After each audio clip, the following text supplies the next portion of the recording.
Good evening, everyone, and welcome to Green White Checkered TV for tonight's presentation of the Dark Horse Area 51 IndyCar Series here at Worldwide Technology Raceway, also known as Gateway. 125 laps at the peculiarly shaped oval here in not Missouri, but in Illinois, which was always surprised me. But it's right across the border from the Gateway Arch, so just outside of St. Louis here tonight. A bit of a short track here for our IndyCar series on Tuesday nights.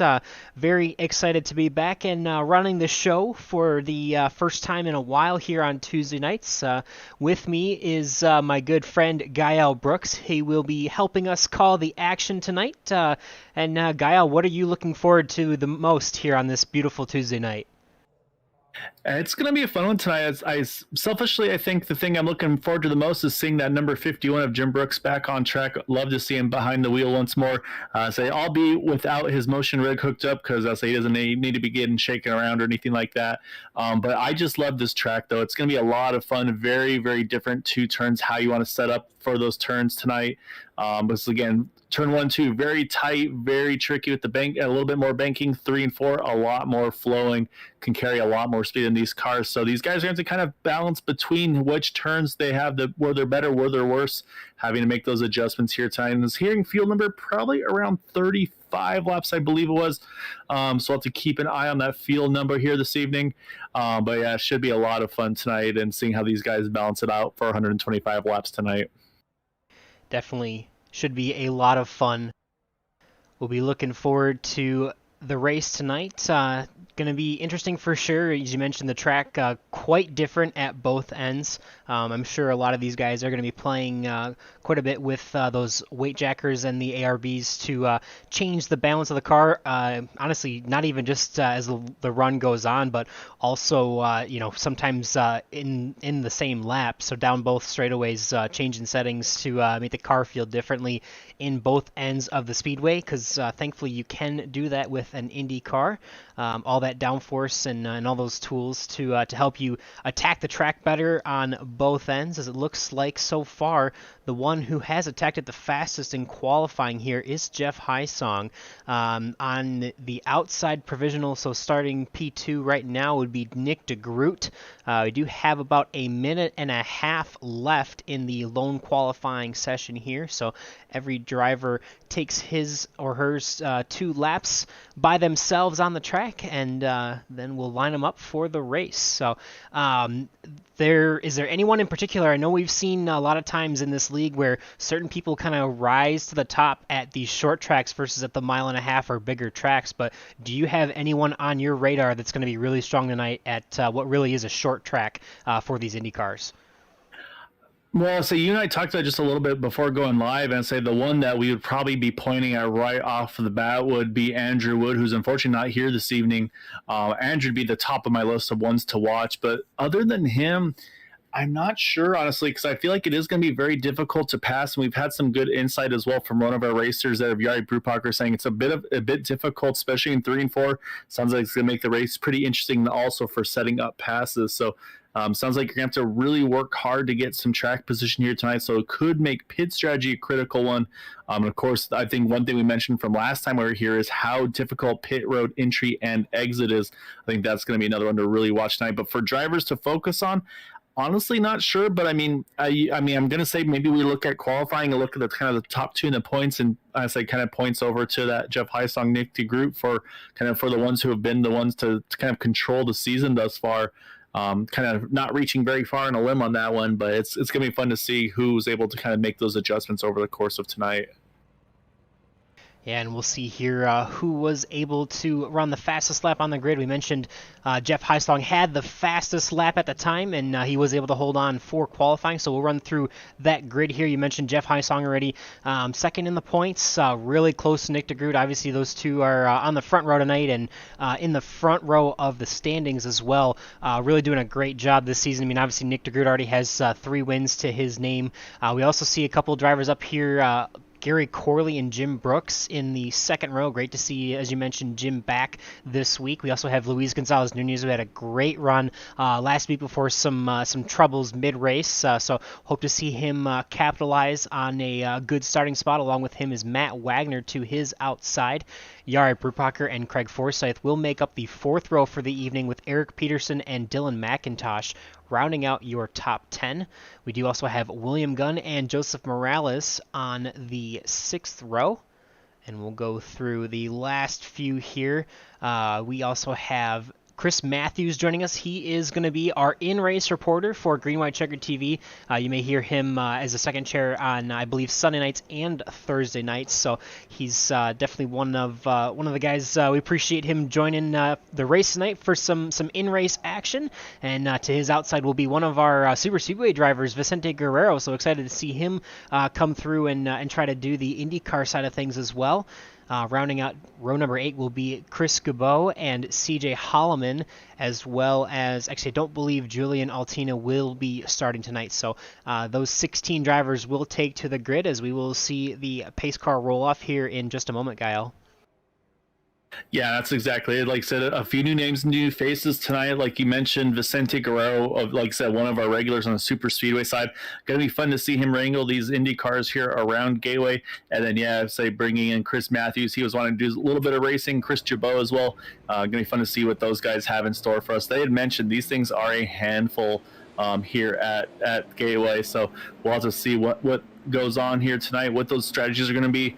And of course, it's been kind of the story of the season is fuel mileage with these cars. So we'll see if a fuel mileage strategy comes into play here again, maybe with some difficulty passing. Maybe these guys back down their pace and just try to run that magic fuel number to maybe try to cut a pit stop out of this thing. So we'll see what the strategies are going to be here. But like you say, you got 16 cars taking grid here tonight. It's going to be a lot of fun to see what they got in store for us.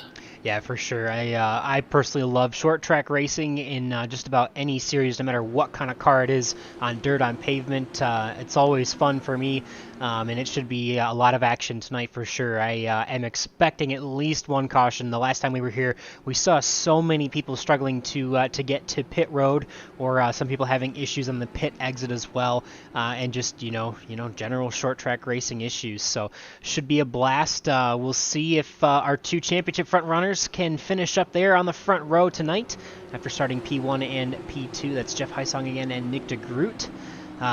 They are in inverse order of the championship standings right now, as Nick has been the class of the field, but for now Jeff is going to be the one to lead them to the green flag as the pace car is making its way down pit road into turn number 1, lap number 1, green flag. Yeah, as everybody's going to stagger out and say they got to be careful too. Tires are still cold. Everybody's got to try to get settled in here. And say now you can say, unfortunately, a little bit of a hiccup there on the initial start. They saw a little bit of a blink there from the 18 there. You can see, again, the blinking continuing. So I think you see him kind of dropping down, trying to stay out of the way here. But say it's very difficult to do that here. So right now, Nick DeGroot going to lead lap number 1 at a very difficult to pass track here. So we'll see how these guys manage on. I think we got a wreck. Yeah, Jim Brooks, Matt Wagner, both involved. No yellow yet, unfortunately. I think those tires just weren't up to speed for the 51 and the 6, both in pit road, or not in pit road, sorry, on the back, just trying to get looped back around. And so, yeah, it's unfortunate. It's going to be trouble here early. Yeah, we'll jump back live. You saw the replay there of the 51 just getting too much, maybe off of turn number 2 and hitting the wall. A couple guys are, Gary Corley even. Oh, Gary Corley just did the same thing, it looks like. But he collected it after Matt Wagner. Wow, they got to have a yellow flag after that. Wow, yeah, that's a lot of action to unpack there. Okay, let's see if we can go back through some of that. Yeah, I'll try to see if we can find where the incident came out that brought out the yellow. I think it may have been around Eric Peterson on this one because, yeah, there was a lot happening in a very short amount of window. And, yeah. So we're going to watch the first incident here real quick. Jim Brooks just gets a little bit too much off of turn number 2. He kind of collects the nose of the 6, it looks like. And they both had, man, wing first into that inside wall. A big hit for both of those guys. So this is not what brought out our caution. We'll try and jump to that here, as I believe we saw Eric Peterson going off of track after I think Gary Corley actually made his way into the wall. So we'll take a chance here to back this up just a second. Oh, it looks like Eric Peterson actually made contact with maybe Jim Brooks, who was still slow on the inside of the track there. Yeah, exactly right. So actually, I went back and took a look, and so what happened there was, like you said, there's an incident with the 7 and the number 15, and what happened from there was, I said, they really stacked up the line there, and then unfortunately for Eric Pearson, just kind of was blind on the backstretch and went low to avoid it, and Jim was just right there, just trying to get back to pit road. And so that was where the caution came out between the 7, or when it kind of kicked out between the 7 and the 15. And then, yeah, unfortunately, Eric Peterson, just kind of the innocent bystander there. So we just see the 7 high there, and then the 15 kind of has to check up right behind him. Not sure. It does look like there was a little bit of contact made.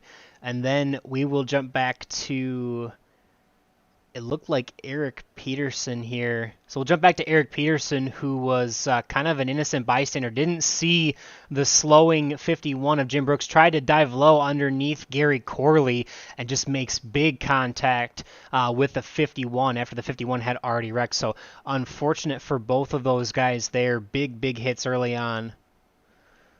Yes, and there's also some stuff going on after the yellow. There's some drivers trying to get sorted out there, and unfortunately, a couple of drivers with some contact there as well. So what we have is a bit of a mix of drivers hitting pit road, staying out. You have Nick DeGroot, Jeff Hyson, Craig Forsyth, and Dylan McIntosh all staying out, as well as Yari here. But you're going to have pretty much the second half of the field here. Luis Gonzalez is going to hit on pit road. I think he has damage from that contact we had just mentioned. Also bringing on with William Gunn and saying pretty much the rest of the field here. So the question now is, it looks like for drivers that had to take tows, including Jim Brooks, Matt Wagner, Eric Peterson, CJ Holloman, all having lengthy pit stops on pit road. Jim right now just rolling off of pit road here. So yeah, so that's going to unfortunately set a number of these drivers multiple laps down right now. It looks like Jim might be the first one out here. Yeah. But it's going to be 3 down, so unfortunately it's going to be a big hill to climb for a number of our big hitters tonight. Yeah, for sure. That's definitely a hole that, I mean, there is still a lot of potential for chaos at a short track like this, so who knows. Obviously, Eric Peterson now coming out 2 laps down. There may be potential for these guys to have a chance to make that back up at some point, but we'll see here. So we are 6 laps into this, so I think the caution actually came on lap 3, so but it's probably going to shorten the fuel window, but the race by about 6 laps for those of who did actually pit here. So it'll be interesting to see. Most of these guys pitting last lap on lap number 5, so shortening the race just a little bit. And if you don't mind me taking a second, I'll crunch some numbers here and see what that does for our pit windows. Yeah, no, it's always good to have the numbers of where we're at, because it's going to be very intriguing. And like I said, I'm sure some drivers are going to try to run some fuel mileage here, but definitely a bit of a tough start to open up. Like I said, a bit of some confusion between a couple of drivers as well. So everybody's trying to get resorted here, reorganized. But yeah, actually looks like Eric Peterson and CJ Holloman actually 2 down, not 3 like Jim. So that's a plus for them. And yeah, it looks like about 12 drivers still on the lead lap.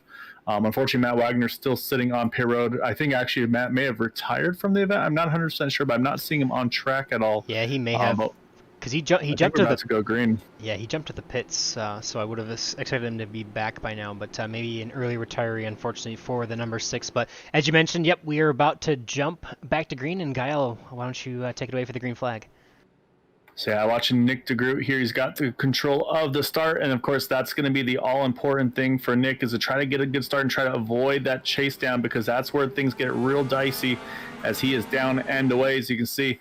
And then you have to watch out back, look for recording effects, and so far so good. Looks like everybody's keeping it clean and green into turn 1. These guys got to remember, a lot of them are back on those cold tires, probably no temperature once again, so they got to build that temperature once more back up and get back after, get comfortable again. But so far, it looks like everybody threw 1 and 2 clean.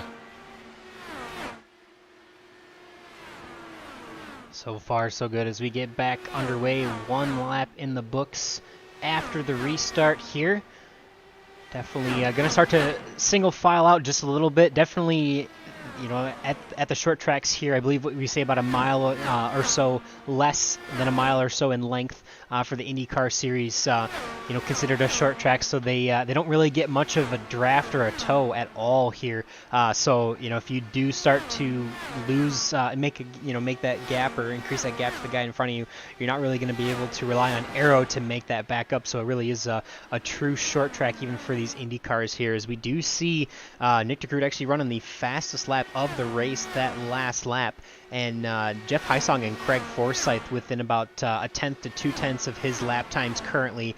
They are absolutely driving away from the rest of the pack. Currently a 1.6 second gap from Craig Forsyth back to Yuri Brupacher, and then a little bit of chaos spread throughout, but fairly quiet here after that restart so far. Yeah, so far pretty calm. Like you said, they've built a nice gap over Yari, so I think that's going to be them trying to keep that breakaway going, and say Yari probably going to be under pressure pretty soon from that 14 of William Gunn there in that Red Bull machine. And then you've got the number 15 Luis Gonzalez able to recover. He's right back on it. But pretty impressive, though, say after that unfortunate miscue on the initial start there for Jim Brooks, he's actually staying pretty aggressive here, trying to stay right on the tail of that number 15 almost a few times, looked like trying to pressure him. But right now, one of our highest climbers so far is this number 83 of Chris Jabot there. He's up 8 positions from his seventh position, or from his 15th position up into 7th, I should say. So I say he's able to keep it clean, get around all that craziness, and also pitted on lap number 5 as well. So it's a good opportunity for Chris, maybe pull some fuel mileage here like we've talked about before. We're talking during practice, he had mentioned just trying to find the pace that some of these other drivers were having. But obviously race pace versus qualifying pace, 2 very, very different stories. So maybe Chris can kind of work a little bit field numbers to his strategy to try to get a top 3 finish tonight. Yeah, we will have to see tonight for sure. Definitely going to be a mixed bag of strategy. It'll be interesting to see what people try to do as far as undercuts or overcuts. They're still probably going to have to make about, for those who didn't pit, they're probably going to have to make about 3 or more than 3 stops for the rest of the race. Really, that was kind of the tale from the beginning as well. So with 125 laps and about a 35 lap fuel window, you're going to have to make at least 4 stops. So really that those who pitted on lap number 5, unless they can extremely save some fuel, really not going to be too much different in strategy, but that does give you a lot of room to play with as far as changing up the strategy, whether you're going to short pit or long pit. Short pit being pitting early to try and have the fresher tires for longer, try and leapfrog the guys who stay out versus pitting long, where you try to stay out on old tires as long as you can. And then have the freshest tires towards the end of the run. So it'll be interesting to see what happens. Obviously, like I said, the yellow flag not really changing up too much so far, other than obviously we put quite a bit of our drivers within the top 15 a few laps down. And we do actually see Matt Wagner has rejoined the race, now 7 laps down, so he is still running in this race tonight. Yeah, we got a good little fight here between about 4th through 7th. It's looking like you've got Yari Brupacher just hanging on in front of William Gunn, and then William lost a little bit of momentum. It's actually dropped back into the risk of getting attacked from Luis Gonzalez. And then we mentioned Jim Brooks even though he's a couple laps down, he is definitely trying to see what he's still got in that number 51 here. I see Luis peaking low, entering turn number 1, but still nothing there. And as again, they're all going to jump around, try to find that clean air.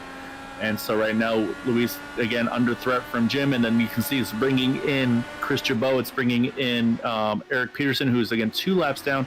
And then also Chris Matthews creeping into the picture here as well. So I said these guys, as they battle, the momentum will swing. And then one driver will kind of lose momentum. They'll make another charge back at it. So talking about fuel number, those, Boomer.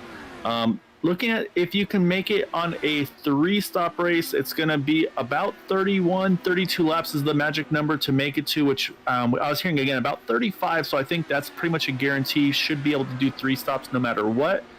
For those that topped off, if they want to try to pull a 2-stopper off, having started from green flag, it would have been about 42 laps on fuel.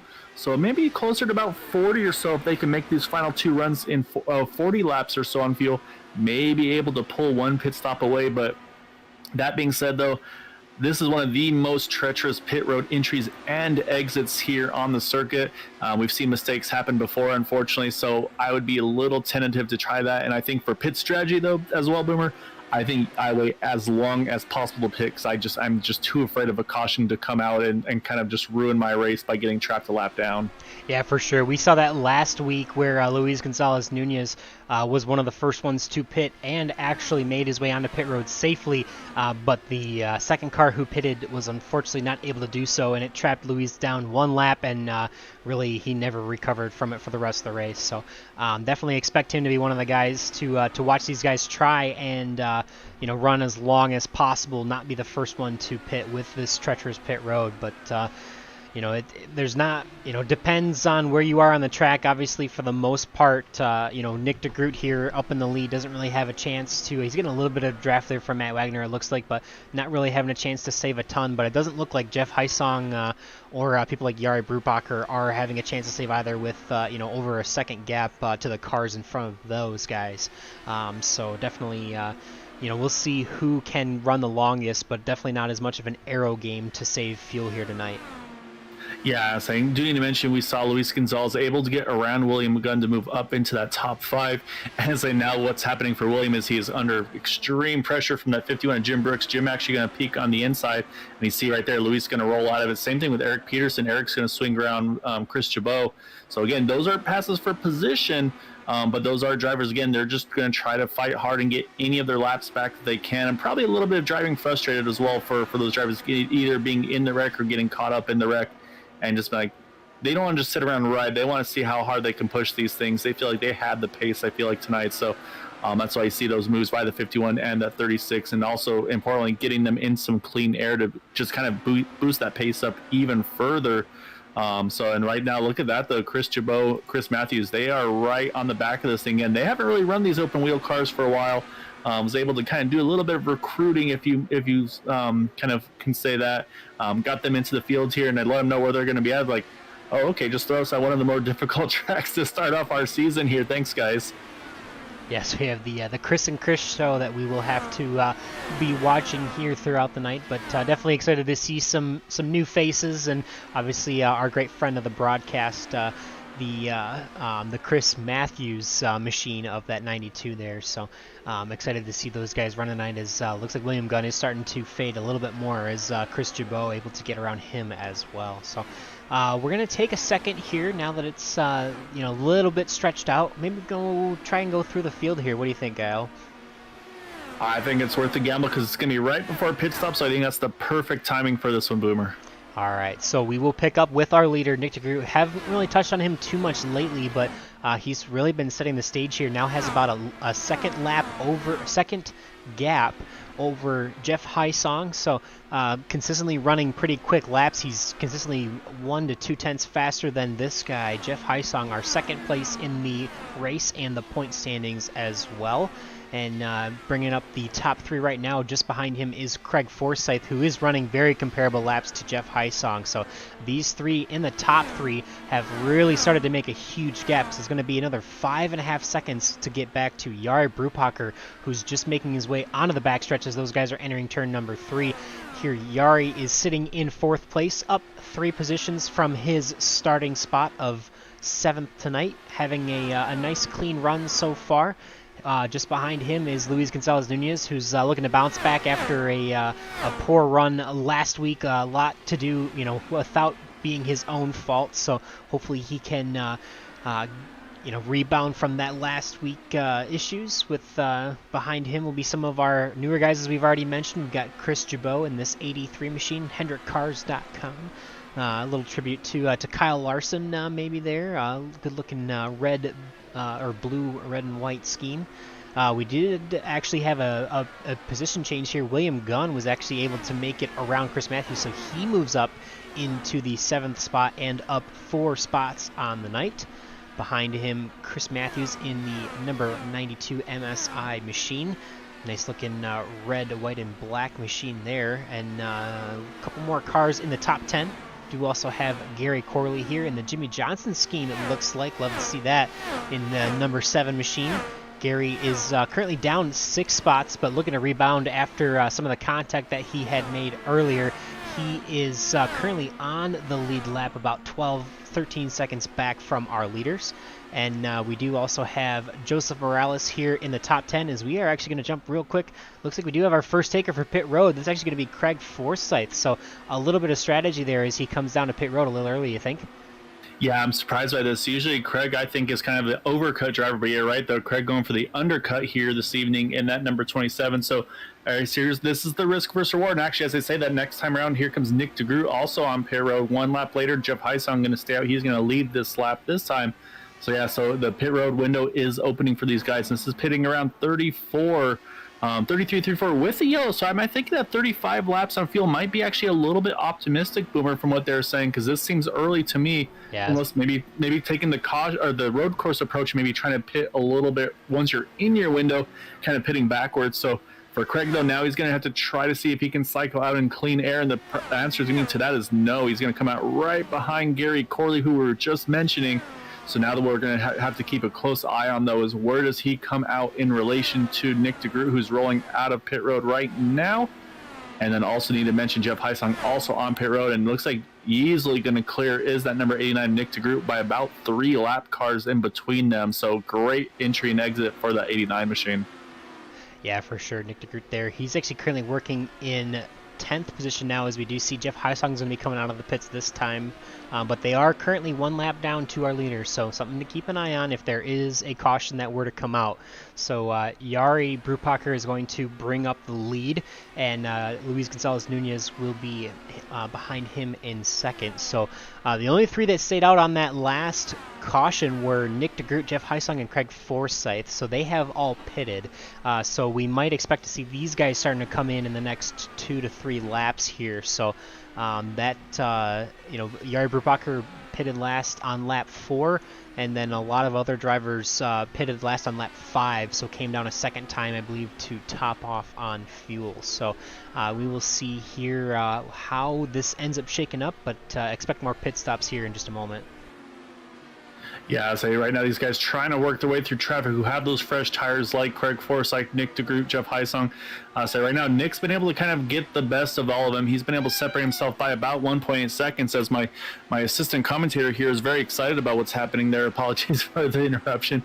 But yeah, so pretty impressed though with the fuel mileage out of Yari. Like you said, these guys all pitting at 33, 34, 32. Yari's already gone 5 more laps in that 49 car, so he's just really stretching the field even more than what we talked about before. So maybe Yari decided, you know what, I'm going to top off and maybe try to run a magic fuel number here. So we'll keep an eye on him as once again staying out to run another lap. So maybe we talked about Boomer pitting lap 4. If he can stretch that fuel number, I think it's about 40. I think 40 laps was my magic number when they topped off. Actually, maybe 41, 42. So it's still going to be tight, but I mean, I always love the gambles with these guys. I think Yari will hit pit road this time. Heard him call in there, so we'll see him come in. It looks like Luis Gonzalez, though, he's going to stay out to take over the lead here. So it's got to. Yari's going to spin an entry. Yep. Darn. Caution is out. And I'm not sure if it's for Yari. I think there's another one. Well, looks like Yari Brubacher and Eric Peterson going to jump back on the track there after the yellow comes out to not pit when pit road is closed. But we'll take a second here to try and jump back to what iRacing says was the cause of the caution. So we'll see if that was the Yari spin. It was, apparently. That's interesting. Usually down on pit lane or off the racing surface like that, that's not enough to cause a caution. But maybe because it was the pit entry being blocked, I'm not sure. That's a unique one. Usually if you're on the apron, it doesn't throw a caution. At least yeah, so everybody's trying to get themselves resituated here. As you see Luis Gonzalez, he's going to lead the field onto pit road here. And yeah, so what's happened here though is Luis Gonzalez is going to pit from the lead, but Chris Jabot here, he's going to come in second position now on pit road from all that craziness that just happened there. So yeah, a really good job here. So all those guys that were able to stay out, go a little longer, a big benefit for them. And also I think a huge benefit here, Eric Peterson, as he had just been able to stay out here. I think he's going to come around, and I believe should be the first car one down, if I'm not mistaken. Waiting to see how everything cycles around real quick. And that's going to be the next question is, I believe this is going to trap Nick DeGroot, Jeff Heisong, Craig Forsyth all on the tail end of the lead lap. They'll have to take the wave around. So very interesting. They're going to get a... Well, who... Did anyone not... Yeah, everyone pitted. So, okay, so Jeff Heisong, Craig Forsyth, and Nick DeGroot are all going to get a chance to... Actually, no, yeah, Nick DeGroot got the lucky dog. And I think Jeff Heisong and Craig Forsyth are going to be able to wave around to get back on the lead lap. Eric Peterson and CJ Holloman. Right. Yeah, Eric Peterson and CJ Holloman are also going to be forced to pit here, unfortunately, so they will remain 2 laps down, I believe. Yes. There's only showed 1 lap down right now, but it's because they are ahead of the leaders. So I think Dylan McIntosh is in the same camp here as well. So it will put, like we mentioned, Jeff Heisong and Craig Forsyth back on the lead lap. Obviously, Nick DeGroot is going to be able to pit here as well as getting his lap back for being the lucky dog. So he really is probably the biggest beneficiary of this caution, other than probably Jari Brupacher, who was able to get a yellow to bunch the field back up after his spin here. Yeah, I'm trying to see where Jari is going to cycle. I think he's still going to stay on the lead lap. So, yeah, so the miscue actually going to wind up being kind of a blessing in disguise for Jari and be able to stay on the lead lap, I believe. So, yeah, so great break for him. It's going to push, like you said, Luis Gonzalez is going to stay in the lead here.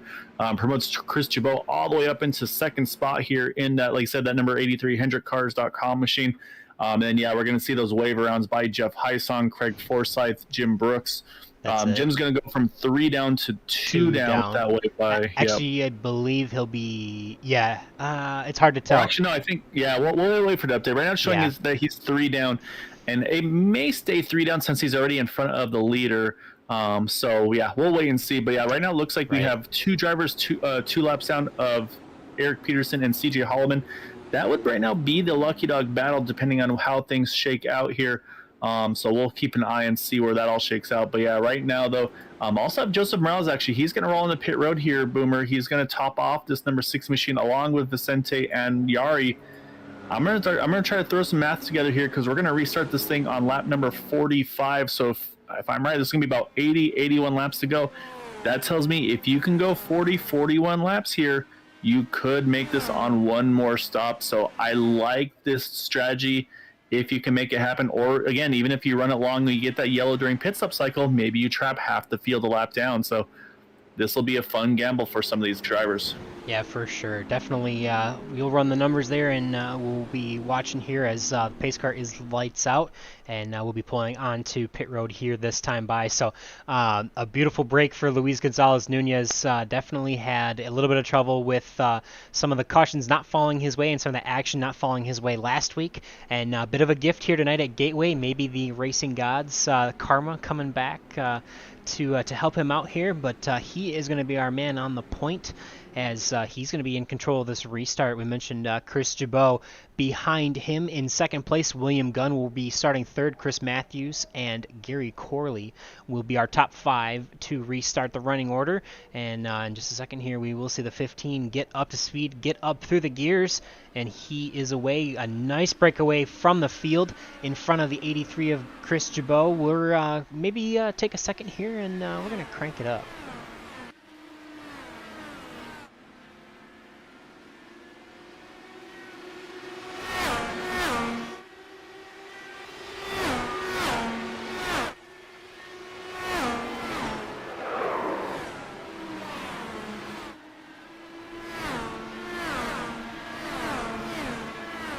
Trouble there on the speedway as we actually see the 15 coming to a halt. Our race leader there. Wow. And wow, that's not something we would have expected. So we'll have to go and see what happened here. Because like you said, that's our race leader. And I think just on his own, unfortunately, I think just cold tires maybe. And yeah, I'm going back and taking a look at it while you do as well, Boomer. And that car just steps out from him. And yeah, did not expect, I should say, to see that happen, but that's going to bring back out the yellow here, which is a great gift for Eric Peterson on 36. I'll put him from 2 down to 1 down, and also promotes Chris Jabot now to the lead here. So Pretty, again, for a season opener for Chris, looking pretty good to open this thing up here. And yeah, so this fuel mileage is going to be even more intriguing to see who's willing to pit, who's willing to stay out. So yeah. So what did your numbers tell you, Gael? I was right around 40 laps basically if that for them to make it. So that's going to drop it even lower. Now I'm going to say 39, 38 laps from here. So I think for sure I think Craig Forsyth needs a hit, and yeah, here he comes. He hits pit road, as does Jeff Heisung. I love the strategy for these guys. Really nothing to lose, like I said, because they're actually about 10 laps off of everybody else. And it looks like they're going to have some friends along with them. Yari Brupacher in there, Vicente Guerrero. So a big chunk of drivers all hitting pit road, about 4 of them. Nick DeGroot stays out, as does Joseph Morales. So, but yeah, like I mentioned, we'll see that 36 here swing around the pace car here, I believe, to get one of his laps back. But man, that's big change here in the way this race is unfolding. Unfortunately, don't know if that's going to be night over for the 15. I can't remember. I think he was already in one incident, so this might be an early retirement for Luis, unfortunately. Yeah, that's unfortunate. Obviously, he's had some great runs, had some great speed, and just not able to seal the deal. But he might have to wait at least one more week to try and get back to the winner's circle here on Tuesday nights. But that will give the lead over, like you mentioned, to Chris Jabot.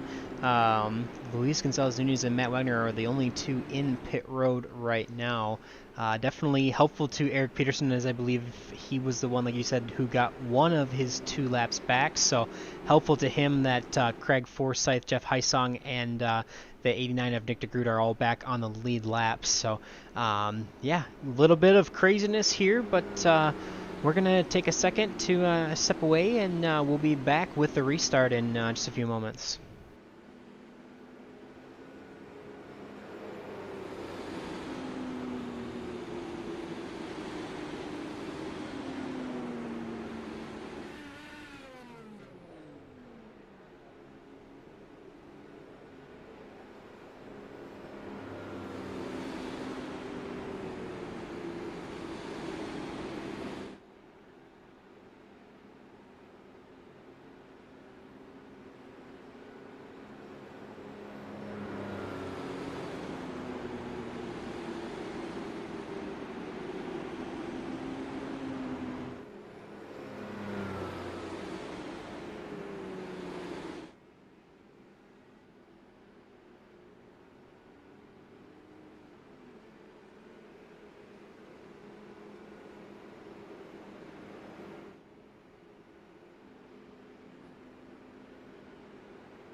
All right, we are back with the action here as, again, we are going to pick back up with our race leader, the 83 of Chris Jabot. He is going to lead us back to the restart, lap number 50 here. Just under halfway, about 12 and a half laps to halfway now. See what Chris can do on this restart, and hopefully he learned from the mistakes of the 15 car, and nobody tries to slide it into the corner on those cold tires. And here we go, 83 down and away, up through the gears, green flag back in the air at Gateway. Yeah, so what Chris has to do is adjust for the clean air in that number 83 machine. That's the thing is I think that clean air just makes a big difference. And of course, like I said, those cold tires. So we'll keep an eye on him. And also got to mention great recovery for that number 7 of Gary Corley. As I say that, he's under attack immediately from Nick DeGroot. No surprise there as they head into 3 and 4. And so far looking good for the leaders here as Nick is around Gary, but we continue to stay pretty much single filed here. But yeah, so those that pitted though at 47 though, including Yari Brupacher, Craig Forsyth, Jeff Heisong, and even Vicente Guerrero pitting at 49. And I ran the numbers here once again, Boomer. And based on what I'm seeing, if they can run 37 laps, they could split this thing in half to the end. So from the restart, if they can go 37 laps, they could make it. So that's going to be what I'm going to be watching for is try to see when they hit pit road here. I believe, again, that would be around lap. Well, actually, you know what? I'm not going to guess. I'm going to find the number here real quick. Yeah, definitely better to actually do the math like we hadn't been doing the last couple of weeks. But yeah, so that's really only eligible for those guys that topped off here on this last pit stop. So that includes Yari Brupacher, who's leading the way in that category. Currently P6. Craig Forsyth is in 8th, pitted last lap again on 47, with Jeff Heisong behind him in 9th, as well as Vicente Guerrero. So those are the guys. Oh, caution back out on the speedway. Oh, we got 3 cars involved here. The 36, unfortunately, is one of them. And then who are the other 2 there? I see CJ Holloman, Eric Peterson, Dylan McIntosh, and Jim Brooks. So we'll take it back here to the point of caution, try and get a good view of that on replay. Apologies if we missed it while I was live, but we'll get a chance to replay it here. I think it starts around CJ Holloman, Jim Brooks in turn 3. Try to get a better look to see where it officially happens. It's interesting that the yellow flag was focusing on Chris Matthews here. Yeah, it definitely wasn't involving Chris. And yeah, unfortunately, I think Jim gets in the back of CJ, which then collects the We'll pull 36. That replay up. Yep. Yeah. Okay, so Jim here. See if we can get a better view. Here we go. Jim getting in the back, you said, of, yep. Just getting to the gas a little bit sooner. There. And yeah, the other thing I noticed is I think nowhere for Eric Peterson to go. Yeah, and then there's one more that pops in at the very, very end. Again, it's like I said, the track just kind of fills up there. You see that orange and blue car. 4-tire slide, nothing to do. Ooh, wow. Yeah, and then Eric goes up for a ride there. And yeah, so one thing I did notice was I believe one of those cars may have just touched the rumble strips a little bit, which would have kind of upset the car. Probably had to stay out of the throttle. But yeah, very, very tough break for those guys. But puts us back under the yellow. And what this does once again here, Boomers, we've now got 4 drivers that stayed out, including Yari Brupacher, and then from Nick DeGroot on back, all of them hitting pit road. I think these guys said, you know what, this is pretty much our number to make it to the end. So Nick's going to get first out of pit road, like you mentioned, right around halfway point here at 56, just about getting there. So I think from here, these guys definitely feel they can do it on one more stop. So let's, you know what we got to do, though? We got to put someone's nose to the fire here, and that's going to be the number 92 of Chris Matthews, because right now he is running P2 here, Boomer. So let's pull Chris in here because, Chris, I don't know if this was part of your game plan here. I know in previous races you kind of just like to sit in the back and cruise, and you've been kind of thrust into the spotlight here. And actually, I'm watching you and Chris Chabot here actually rolling onto pit road here. Is this a pit fuel strategy, or is this I don't know if I want to be controlling this race right now? I think we both realized that the strategy that was taken was not the smartest one. So better to play it safe and try to live for another day than to wreck half the field. Definitely been an exciting race so far with a lot of action. You really have kept your nose clean to be able to be up in second place just before pitting there. But how, from your perspective, how has Snipe been going so far? It's wild being in these cars for basically not really having any time in it at all. The race seems to be pretty good. People are starting to find lines once we had that long green flag run. But it was definitely fun for the little bit of time that we've been running for the last little bit. It's going to be a little hard now that we're back in the back, but just taking our time here has been pretty nice. Yeah, so I mean, so obviously these cars, big adjustments you can make on with the weight jacker, the ARBs, and all those things. Is that something you've been messing with over the course of tonight's race, or is it just kind of one of those you found something you liked and kind of just set and forget and just kind of focus on your track and focus on the track and your car and kind of that clean air, if you will? So it's been a little bit of both. I think once it's single file, you're kind of set in your ways. You can only you change one or two adjustments. But once you got a pack of guys in front of you and everyone's kind of trying to race each other, it's almost being too task saturated. Where I'm just hitting all sorts of buttons to try to get the car a little bit freer, a little bit looser, even tighter in some corners. And then with the track being two completely opposite ends, it's even more task saturating. So having to figure all that out is very difficult, but it's fun nonetheless. Yeah, doing a good job of it so far for your first time in the car. Definitely been fun to watch you tonight, and we always appreciate everyone from GWC who hops in the car from now and again. Obviously, I don't have the experience in an Indy car to have the guts to do this, and well, I guess you didn't either. But thanks for signing up to do this and being our in-race reporter tonight, Chris. I figured, just having the respect of watching these guys and having the privilege of watching these guys week in and week out, I figured I'd give it a shot, see what it's like. It's just as daunting as I thought it was going to be, but still fun. I think that's the main thing, is that this is constantly fun, whether you're running all the way in the back or kind of up front during pace laps. All right, man. We'll let you get back to it. Say we see the lights are out, the pace car hitting 3. So good luck the rest of the way, and maybe we'll get that top 3 interview with him, man. Good luck. All right, take care. All right, we will jump back up to our leader in the 49. It's actually Jari Brupacher who is going to assume the lead. We mentioned he was the one who pitted he was the first one to pit on that last caution, I should say, and now inheriting the lead after Chris decided to hit pit road, and down and away we go. Green flag in the air. The 49 going to try and break the draft here on the restart. Gets a good jump over Joseph Morales in that 60, but that number 89 in the third position now working really hard. Now in the second position on the outside of Joseph Morales is going to be pretty quick to try and run him down. So Yari's going to try and hold on as long as he can to keep this lead for as long as possible. Yeah, so basically an 8-lap difference on when they pitted. 55 for Nick DeGroot, 47 for Jari Brupacher, but a lot of caution in between. So I don't feel too worried yet about Yari's field mileage. I think he can still make it happen to the end. But yeah, we're definitely going to see some drivers start to hustle their way back up towards the front. We see Craig Forsyth trying to get around William Gunn, unable to do so. They're just a few spots back. And again, once again, bringing, look at these guys, Gary Corley, Jeff Heisong right back into the mix as well. So let's say they're wasting no time to get racy to try to get that track position back once more. So definitely, I'd say a little bit of a break there with some yellows in the middle, but I think these guys are getting ready to get racy once more here.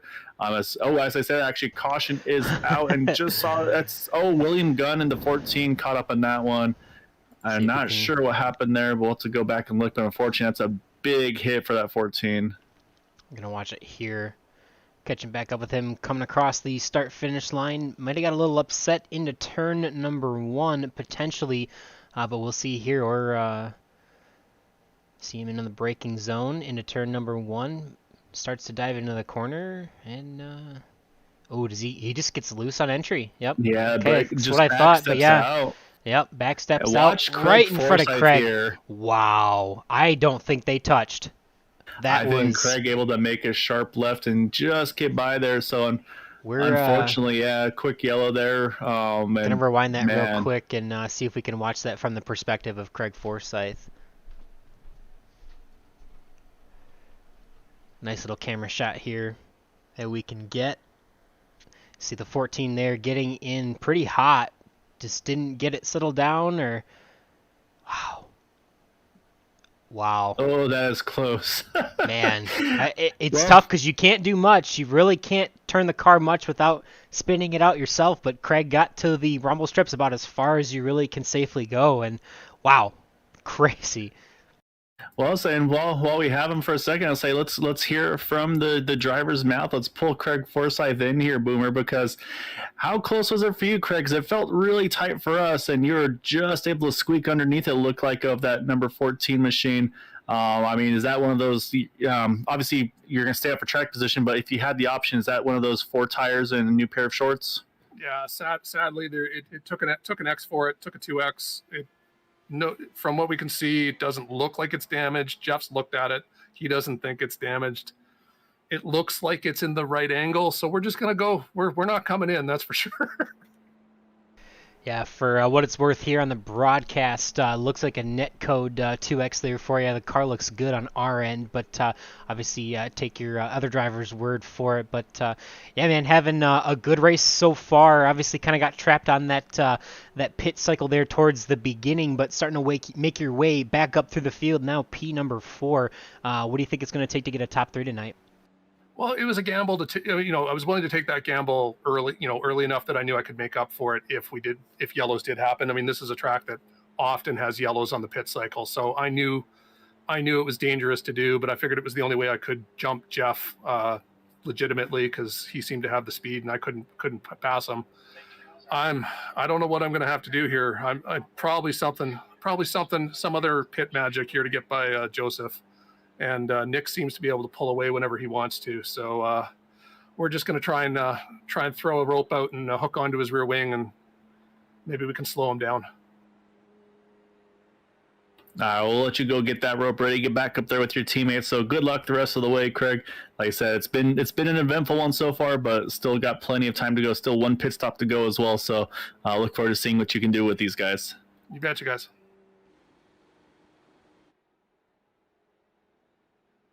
All right, Boomer. So yeah, so once again, we have a few takers on pit road once more. Chris Jabot, Chris Matthews, they decided, you know what, what's one more time? We're going to hit pit road. Also, William Gunn able to get on and off pit road. He's going to hang on to lead lap. So a great break for that 14 car to be still in the running here as well. Vicente Guerrero as well, still in the running in the top 10. And unfortunately, that's where the attrition begins. You got Dylan McIntosh sitting in the 11th spot, 4 laps down. And then, unfortunately, from Eric Peterson on back, these guys are done for the evening, it looks like, including CJ Holloman, Jim Brooks, Luis Gonzalez, and Matt Wagner. So, again, very, very just tough one tonight. This track is very unforgiving, as these drivers have quickly found out. So, we're going to get the one to go here, though, and we're going to restart this thing with 60 laps to go. So, yeah, I think all these guys can make it to the end of one more stop now with these yellows without question. So now it's just going to be that who blinks first to hit pit road. Again, you got that undercut, overcut strategies, but the risk of that pit road miscue that we saw already on that first attempt. Yeah, we mentioned that, the first 3 guys that came down were Nick DeGroot, Craig Forsyth, and Jeff Heisong at the beginning of the race. Obviously got trapped a lap down during the caution, that pit cycle there. So unfortunately for them, put them towards the back, but they have made their way back to the front.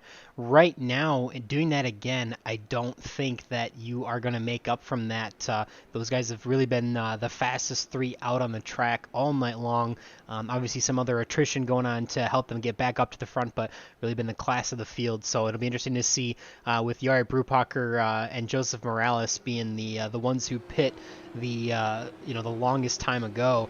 They may have to be the ones who pit the first under the cycle, and if we did get a yellow, it might ruin their nights. But a good night so far for the 49 of Jari Brupacher, as he's going to lead us back under green. A good jump as he gets back onto the gas, up through the gears into turn number 1.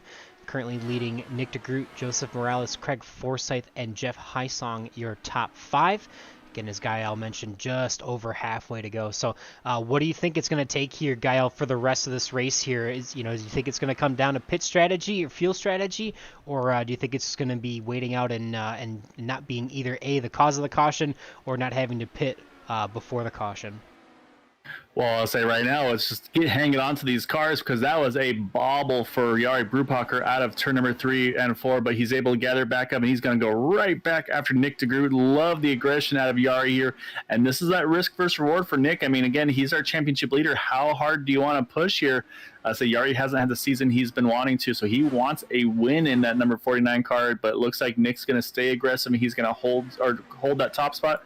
As also got to mention, Craig Forsyth has snuck around Joseph Morales, so like I said, he's going to get that rope handy and try to tag it onto the back of that 89. But for pit strategy tonight and to win this race, I think you go as long as you can and just I think you hope for that caution to trap your competition a lap or more down. So that's where if I'm Chris Matthews, Chris Jabot, William Gunn, Vicente Guerrero, I just run this thing as long as I can, try to keep these guys basically, if I can keep them lap down as long as I can, that's my goal here tonight. So we'll see if it comes into play, because again, this field's really thinned out here. So we're down to 10 drivers on the lead lap, 11 still on track. So it's it's still going to be a race the racetrack situation because it's easy to make a mistake even on your own, as we've seen. But obviously, less opportunities now from our 16 starters we had tonight. Yeah, for sure. Definitely a tricky track for sure. It doesn't help. A lot of times in a race at maybe Martinsville or Bristol, we've got another yellow flag. This time for Chris Jabot, it looks like. Oh no! And it looks like another caught up as well. It looks like the 04 Dylan McIntosh. He'll take it back. That's a tough break for both of those guys. It's like Chris is going to try to drive this thing back to pit road, but I will take a look at it. Coming down, it looks like maybe another tail of getting loose into turn number 1. Try and grab a good camera angle here. Turn number 1 entry here, just a little too hot. Did the same thing that brought out our last yellow that William Gunn did, and unfortunately just kind of slid and stays identical. in the gas really hard though versus locking it up early, and kind of swings the front of the car back around, whereas William Gunn was able to lock it down. So that's a big impact for Chris Jabot. We'll see if we can watch here, right here. There, just not checking up much for the yellow flag. I'm not sure because I feel like they might have had enough time to get back to that, but hard to say. I'm not in the car, hard to say, but unfortunate contact for Dylan McIntosh as well. Really, tire flying there on the replay. Insult to injury there for Chris Jabot after, that car is destroyed. What's impressive is he's actually able to limp this thing back to pit road, and I think he's maybe just been able to hustle it back around and stay on the tail in the lead lap as well. We just watched him come out pit road there. Yeah, it looks like he is going to get back. Wow, what an effort. Yeah, I mean, and he limped that thing for all he was worth. I'm looking to see, and I don't see any penalties for that number 43, so I think he's good to go. He's actually going to drop back on pit road now. But yeah, I mean, he hustled that thing. I think he had about 3 wheels, if not less, on that number 83 machine. So, really good job for him to get back there. And he's gonna hop back on pit road. Probably just getting tires and fuel now. I think he was able to take all of that off. Just take the fast repair, and that actually saves him that lap. So, great decision there by the 83. Quick thinking to kind of have everything off and able to get down and out right away. And now he's gonna get service done to that machine, and you can see getting the pit stops done. And actually. Still sitting there. He goes. Okay, I was waiting to see it was still sitting there, but that was the tires. He's gonna beat the pace car back off. Yeah. So that first, the last lap he came down, he took his fast repair only and had just enough time to get back out in front of the pace car and stay on the lead lap. Takes the fast repair, and then this lap, that pit stop you just saw, was him taking 4 fresh tires and filling it full of fuel. So he may be fairly close with cautions to maybe have made his last stop of the race. I don't know for sure, because that would probably be 50, just outside of 50. Yeah, he'll still be short. Yeah, but also got to mention that William Gunn, Vicente Guerrero, they actually just are both hitting pit road as well. They're going to put a little bit of fuel in their machines as well. So again, this is really changing the strategy now, because again, we've talked about Nick and Yari and them. Everybody still has to make one more pit. However, Nick and them pitted at 55, 47. Then you go back to Jeff Heisong at 71. Actually, I need to mention, I'm sorry, Jeff actually also put under that yellow. So now Jeff can go, again, it's not apples to apples. It's not going to be 20 laps more, 15 laps more, but he could probably go 5 to 10 at minimum laps further than Nick DeGroot, Yari Brupacher, which means maybe some strategy, maybe a shorter pit stop out of that 18 car. Maybe he tries to do a little bit of jumping in the pit road. So exactly, yeah, because it takes a lot of strategy here. It takes a lot less time to fill less fuel in the car towards the end. So if you need to say, fill a car for let's say 35 laps versus for 25 laps, you don't have to put as much fuel in for the 25 laps, and you can spend less time on fuel on pit road getting fuel. So that time on the track makes such a huge difference. I mean, 1 second in the pits at pit road speed, maybe a couple, 20 dozen, a couple dozen feet, right? 20, 30, 40 feet. On the racetrack, it's, way more than that at speed. So definitely a huge difference to potentially do that. But, I don't know. I'd be really curious to see if Jeff Heisong, William Gunn, and Chris Jabot aren't in the catbird seat, if we do get at least one, maybe two more cautions, I think they would absolutely have enough to save the rest of the way and finish it out. As we actually see Vicente Guerrero came back down on lap 73 to top off as well. So interesting to see, but lights are out, Gael, and we're about ready to go back to green.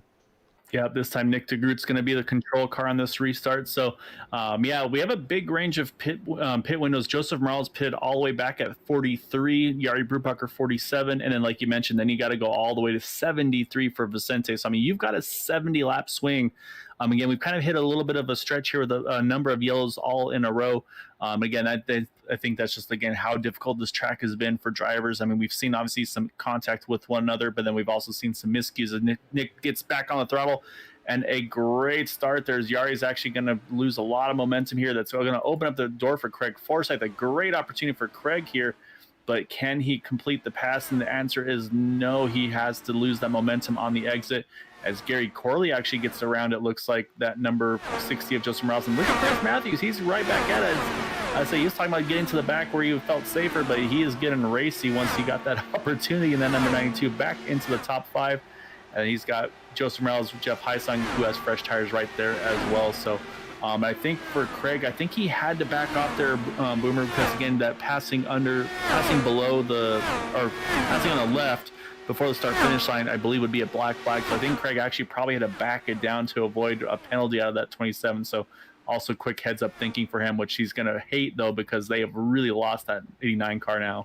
Yeah, that 89 car has been the fastest. He just ran the fastest lap of the race last lap, 24.74. So Nick is absolutely checked out, completely gone. So yeah, we'll see how the rest of this race is going to go. But Craig Forsyth there now getting back around Yari Brubacher after making the smart decision to go back after that restart. Again, you can't pass before the start-finish line, either on the outside or on the inside. So smart to not take the penalty, but he is now around the 49, but about a 1.7 second gap to the leader of Nick de Groot. So we'll see how that goes, and yeah, definitely have to see if we can settle in here. It's been a while since we've had a long green flag run. I think the first one was pretty much the beginning of the race. Yeah, I think so. Everybody kind of starts off all nice and calm, and then the competitiveness comes out in that second half. Everybody starts to get that little more aggressive. Okay, I found my limits. I'm going to push a little harder, and they just jump over that limit that tiny bit. But I'm watching lap times, Boomer. Last time by, Craig Forsyth 0.2 quicker than Nick de Groot, a 24.87 to Nick's 25.06. I'm going to watch this time by, and Nick picks up the pace there at 24.84, but Craig goes purple there, fastest lap of the race, 24.68. Wow. Craig is on a charge. He wants to get the draft of that number 89 car, and he's just in touching distance of it, 1.6 seconds. So give him another tenth or two, and he will be there. So Craig trying to leave nothing to chance here. He wants to get back in the toe of that number 89. Yeah, we've had probably the most strung out field here after a couple laps after a restart just now, as Yari Brubacher just ran a 24.75. So these guys in the top 3 are absolutely flying right now. Groot with a 24.86 last lap, Craig with a 24.92. So I mean, these guys are at least 2 to 3 tenths a second than faster a lap than everyone else on the track right now, though. We do still have Gary Corley here in the top 5 and Joseph Morales in positions 4 and 5 respectively. But good night for those guys, Gary Corley and Joseph Morales. Good to see those guys. Obviously Gary bouncing back a little bit, but good to see him and Joseph making way to the front of the pack. That's a good run for them tonight. Yeah, it's a great run. Like I said, a great recovery for Gary as well. And the one I'm also watching is, of course, our second place in the points, Jeff Heisung. He's worked his way into 6th position. He's tucked in behind Joseph Morales again. He pitted on lap 71. So, again, he's right now the one that's kind of in the best position on track, that's got the most fuel on board. Not enough to make it to the end, but again, he could probably run at, I would say, roughly maybe 10 more laps possibly than Nick de Groot, Craig Forsyth. And I say, looking at lap times, looks like Nick's kind of picked that pace back up once more, because now it's a 24.82 for Nick compared to, looks like a 24.97 for Craig, and identical for Yari there as well, another 24.97. So I think Nick's just been able to stretch it just a little bit. Maybe the clean air helping him, or So just able to manage those tires really well. But right now, let's say this is really where everything is pretty much from 5th on back here, because you've got 5th through, it looks like about 8th position within about a second of each of themselves. And also quick work for Chris Chabot as well after that incident. He's worked his way back up into 8th here, and he's trying to work on one of his buddies, Chris Matthews, here as well. So he sees 3 spots for position right in front of him, and you know how tempting it is. Once you see it, you want to find a way to make it happen. Yeah, for sure. The Chris and Chris show continues throughout the night. Definitely, guys have been really glued to each other at most of this race, most of the points in this race. So we'll have to see if it's Chris with a CH or Chris with a K who settles the debate on how to spell the name. But having fun watching these two guys battle out, and I mean a valiant effort so far for, like we mentioned, two guys that aren't very familiar with these Indy cars, and maybe got pressured by some broadcasters here at Green White Checker TV to join us so we could watch some race. Yeah, so it's always fun to have, and as I know, one of Chris's, or I should say Chris with a K, one of his biggest supporters is his mom. Loves to watch a lot of his races. So not sure if she's watching his tonight, but if so, hope you're having a good evening watching your son race. So he is doing a great job as always, and so I'm sure even more than that, she enjoys all the cat pictures that she gets to get from his 2 little fur balls. So I love those two. Seeing the pictures he's got, it's always it's funny watching the way they've kind of bonded with each other over the couple of months. So. It's a lot of fun. But back to racing though, Nick DeGroot's still stretching out a couple tenths a lap or so. Again, he's still one of the few drivers still in 25s. Everybody else down into the 24-second bracket here. So we'll have to keep an eye and see how the lap times look. But I'm thinking right now though, I think it's just going to be that cat and mouse game. But even with the shorter pit stop though, potential Boomer, I think Nick's kind of built too big of a lead. I think even with taking tires and fuel, he'd still be able to come out on top.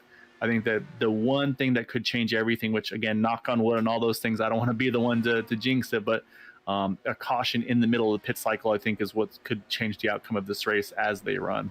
Yeah, for sure. And if that does happen, we did mention Jari Brupacher was the one who pitted first, or the longest time ago, I should say, back at lap 47 now. So it's been quite a ways, but obviously we've had quite a few caution laps in between there. So no worries from him to be able to stretch it to the end of this race, but he would have the least amount of fuel left in the top 3 to be able to go further into this race. So if a caution did come out during the pit cycle, it would be likely to be unfortunate for Jari, as well as Joseph Morales, who last pitted on lap 43, who again, albeit while that was almost 50 laps ago now, would have enough to make it on one more stop, just about as the rest of the field will.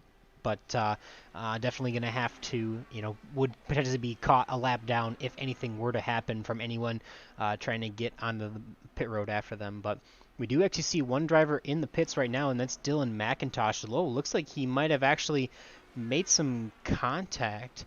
I apologize. He might have been there. That was the incident with Chris, okay. I believe. Yeah. I just looked up. I saw someone in pit road and thought it was something to call, so my apologies. But Nick DeGroot, jumping back here to him. I mean, 2.2 second lead, consistently a tenth to 2 tenths faster than Craig Forsyth and Jari Brubacher, who you can just see in the view here. Definitely looking to be sitting in the catbird seat right now. Yeah, we have our first green flag pit stop. That's going to be Joseph Morales, which is what we expected, and with him pitting at lap number 43, which means Jari probably not too far away as well. So he rolls through and he hits pit road. And that's going to be the first taker onto pit road when that window opened. So now say our eyes would be pretty much set on Jari to be the next to hit pit road. And then from there, like I said, then it would go to Nick and Craig and Gary. And then we get to those ones that pitted way later, like Jeff Heisong and Chris Chabot and such. So it's going to be fun to see. I'm really curious about Jeff Heisong. Yeah, here, as I just heard Jari call it out, Yari's going to hit pit road this time as well. So pretty much a 2-lap difference between those guys. So the window's opening us, and this for Jari, of course, is where he gets a little nervous, because not to harp on it, but obviously a little mistake earlier. Hopefully he made the adjustments he needs to hit pit road. And yeah, you can just see how sketchy it is there, but he looks like he's going to be able to get that entry taken care of. But now you got to kind of brake while turning to hit that pit lane speed limiter. Looks like job well done for Jari there also. So that now leaves the top 3 left are still going to pit here pretty shortly.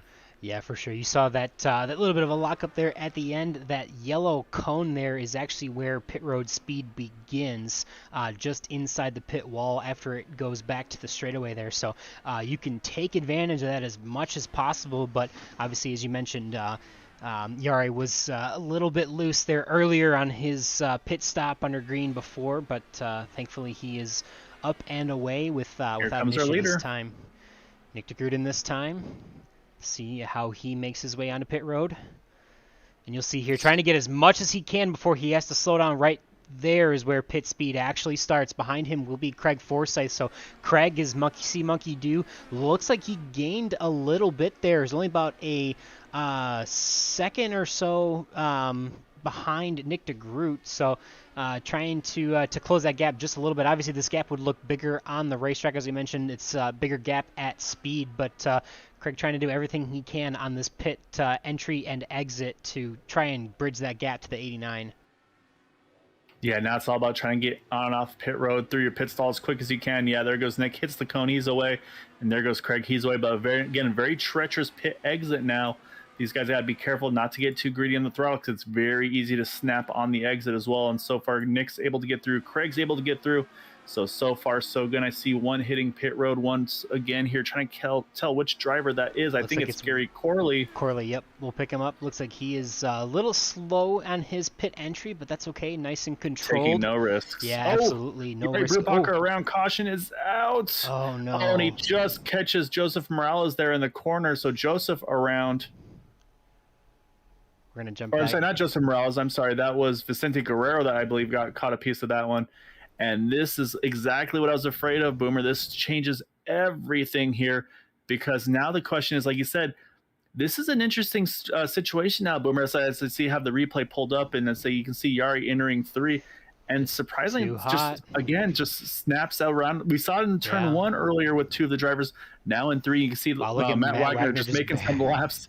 He sneaks by, but then you'll see another bright green car come in the background here. And that window on the inside's closing. Yeah, and you see Vicente here. He's going to try, and just gets caught in the right rear there. But yeah, a tough break for Vicente. I think he's got some suspension damage there as well. But what I was about to mention, though, here is the strategy. Is it worth trying to stay out here and keep these lap drivers a lap down or not? Because actually, the answer is no. They're all hitting pit road now. I don't think you can because you've got to pit at least once more. There's no way because, Jeff Heisong would have had to go 54 laps on this last tank of fuel. And I don't know. For him, I think it's better because he'll still cycle out to be the leader, I would believe, with the guys trapped a lap down. So we do see a lot of guys coming down to pit road. Jeff Heisong inherits the lead after everyone else has pitted in front of him. So he is actually going to get a very lucky break here, as well as Chris Matthews and Chris Jabot. They're probably going to come out and be our top 3, I believe, because it's going to actually trap Nick DeGroot, Craig Forsyth, Joseph Morales, and Yari Brubacher a lap down there. So they are going to be beneficial. The caution's going to benefit them the most. I apologize, words are hard, but it does actually look like Chris Matthews is actually going to get back out onto the track first. He is actually going to inherit the lead of this race with 24 to go.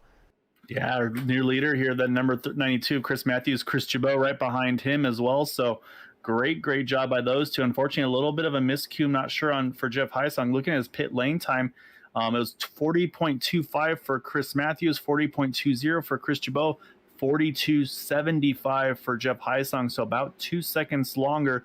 Maybe either overshot his pit stall a little bit or not sure what happened. But unfortunately, that miscue going to drop him a couple of spots. So that's going to be a heartbreaker for Jeff here. Obviously, he's going to have the bit between his teeth here to try to chase these guys back down and get the lead back. And same thing's going to go for Nick DeGroot and company here, which trying to see who the lucky dog was at the time of that yellow, because I'm not sure who may have officially got it. Actually, I don't think it was Yari. Well, I think Yari might have been in position, but because he was in the caution, or the reason for the caution, he didn't get it. Is that the case? I think that might be true, but I don't know for sure. Yeah, I'm not sure. So yeah, at this point though, all fuel numbers, all that's all out the window. These guys can all make it to the end. Yep. But yeah, I'm curious to see who was actually able to get the benefit from all of that. Right now, showing Gary Corley trapped one down in that 7 machine. As the first car went down, then Yari Brupacher also trapped one. So it wasn't Yari. I'm not sure who would have officially got it there. Would it have been Corley though? Because someone has to get it, obviously. So, or would it have Yeah, that's what I'm been? trying to think. No. So Craig. Oh, actually, I didn't realize. Oh, no, it's Craig? Nick DeGroot. It's Nick DeGroot because Nick's at the tail end of the field here. Okay. But Craig is still on the tail ends. So Right. that's So yeah. Craig, so Craig, fortunately, you see him scored over a minute and 17 seconds off the pace. He's actually ahead of the leader though. So yeah, so you're right. It was Nick DeGroot who got the lucky dog. Craig Forsyth obviously has made his final pit stop, so he is currently 6th. He is not a lap down once the pace car waves him around. So him and Matt Wagner are going to get a lap back, as well as it looks like Joseph Morales and I think Vicente well. Guerrero. Yep, so those guys are all going to get 1 lap back. So that will put Craig Forsyth, Joseph Morales, and Vicente back on the lead lap. And Matt's going to be 1 less lap down. But I got to look at Matt, though. I mean, remember, he was down in about, I think, last place, 16th position. He has jumped all the way to 12th now with sticking it out and just saying, you know what, I'm just going to run some laps here. And, I mean, he's gained a lot of points here, a lot of positions. So, I mean, there's something to be said about being persistent. So I like what that 6 car was able to do. I don't know if he has enough to get around Dylan McIntosh. So this might be it for Matt. But, yeah, here we go, though, Boomer. We're going to restart this thing. 21 to go. We're good to go on field to the end. And you've got our newbies here, Chris Matthews, Chris Jabot, going to lead the field over our runner-up in points, Jeff Heisong. And then you got William Gunn, and then our championship leader there, Nick DeGroot, in 5th. This is going to be interesting. Again, they got to hopefully adjust for the clean air for the they're going to extend the caution actually one more time here, trying to get everything situated here, looks like, which will mean we'll restart this thing with 20 to go now. But, yeah, so – man, this is going to be very, very interesting here how this is all going to shake out. So I honestly don't know. I am not going to pull Chris Matthews back in right now because I have a feeling his heart is through his throat right now. I thought about it as well, but it's definitely let them focus and let them ride it out. So, so Chris and Chris at the front of the field, they've really been 2 peas in a pod all race long. They are sitting here now 1st and 2nd after inheriting some good luck from that late caution. Jeff Heisong also inheriting that good luck, but unfortunately made mistakes on pit road and let the Chris and Chris show get in front of him. So that'll put him just in front of William Gunn, who's now sitting P4, also a beneficiary of that caution as well, who had not pitted yet. And our first driver who pitted just before the caution would be Nick DeGroot back in 5th position. So he's followed quickly by Craig Forsyth. Those two have really been the fastest guys on the track most of, if not all of tonight. Joseph Morales will be just behind them, and Vicente Guerrero will be behind them as well in 8th place. For all of our drivers currently on the lead lap, Yari Brupacher and Gary Corley will be 1 lap down, but it will be 20 laps to go as we see the green flag in the air, ready to be waved for the number 92 machine of Chris Matthews. On the gas, up through the gears, down and away down the front stretch. He's going to get a good jump over the other Chris with a K, Chris Jabot, and not quite as good of a jump as we've seen in the past, but 20 laps to go. It's pretty much a shootout from here.